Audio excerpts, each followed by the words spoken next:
Obviously, the placement of it here at Goshen High School was really meant to target teenagers. This corn right here, well, I'm holding that up because all of it is completely flattened. Senator Braun did not say definitively whether or not he had been vaccinated himself. He was taken into custody on Monday and is charged with 1 felony count. Dozens of new rocket attacks against Israel today, the same day Israeli airstrikes leveled a building in Gaza. All right, Lynette, thank you. At least 18 states say they're lifting mask mandates after the CDC's announcement that fully vaccinated Americans can be maskless in most places. We learned this 14-year-old boy is facing 3 charges. Those include murder, felony murder, and child molestation. And that last charge was really the big revelation today. The newspaper is pushing for the judge to allow public access to the details of Grace Ross's murder. The other issue is going to be around surrounding the prosecution and whether or not they decide to charge him as an adult. Police are investigating a shooting that injured 14 people early this morning in Austin, Texas. With pandemic restrictions easing and people traveling again, it's highlighting a concern: unruly passengers. We do know that St. Joseph County's Metro Homicide Team has taken over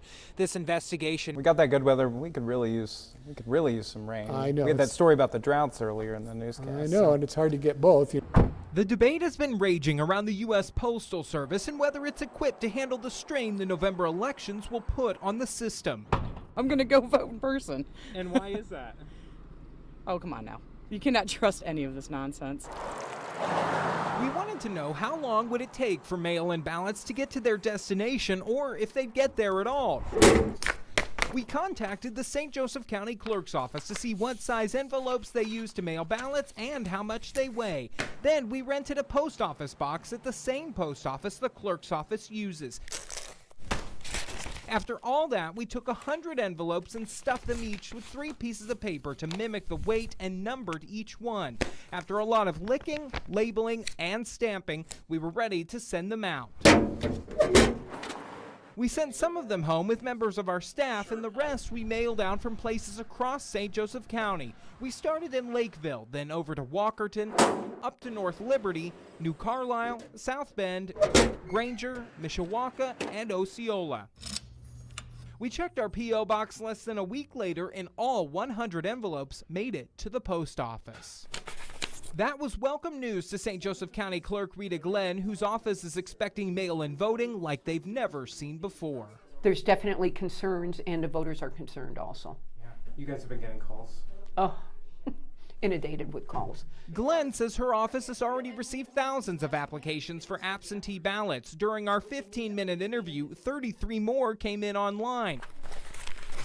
She says people have grown increasingly concerned about whether their vote will be counted if sent by mail, and fairly so, but she wants to assure people that the post office is working with them. We've tried to keep our communications open with the local post office. We constantly call them if we have an issue. We got a little hotline that's saying, hey, what's going on here? But what we've also done is have worked with the post office. Glenn says it's important for voters to be informed about dates and deadlines if voting by mail and not waiting until the last minute. As for claims made by President Trump about widespread fraud in mail-in voting, Glenn says not in her office. I don't care what your party affiliation is. You took an oath and you have a job to do. Let's get it done. Take our streets back! Take our streets back! Block by block, step by step, South Bend's leaders taking to the streets, demanding an end to the epidemic of gun violence in the city. Gunfire has become a near daily occurrence in the city's neighborhoods, teens oftentimes doing the shooting and falling victim to it. When I talk to the youth, they say nobody cares about us. You know, that's something that's a significant thing that's happening. How do we let our new youth know that we love you, we care about you, and we're going to invest in your future?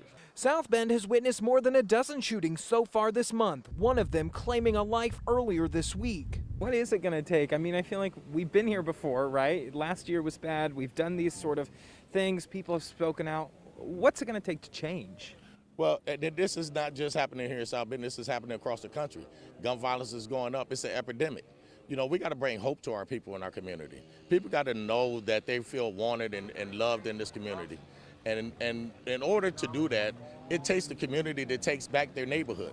The message from leaders today focused on the city's youth. Some saying that's where this work starts, by lending support. We want to be in community with these young folks. We want to walk the streets with these young folks. We want to have some front porch sessions with these young folks. A lot of them are piled up in houses. A lot of them are hungry. And so again, it's just taking the love and the spirit straight directly to them. Everyone, including Police Chief Scott Ruskowski, admitted that locking people up is not the only solution. We're here to fix. We don't want to continually be punitive. We think and believe that people deserve a second chance. So what they want to see is community members stepping up and coming forward with information that can bring people to justice and prevent future shootings. They say if you see something, say something and get help.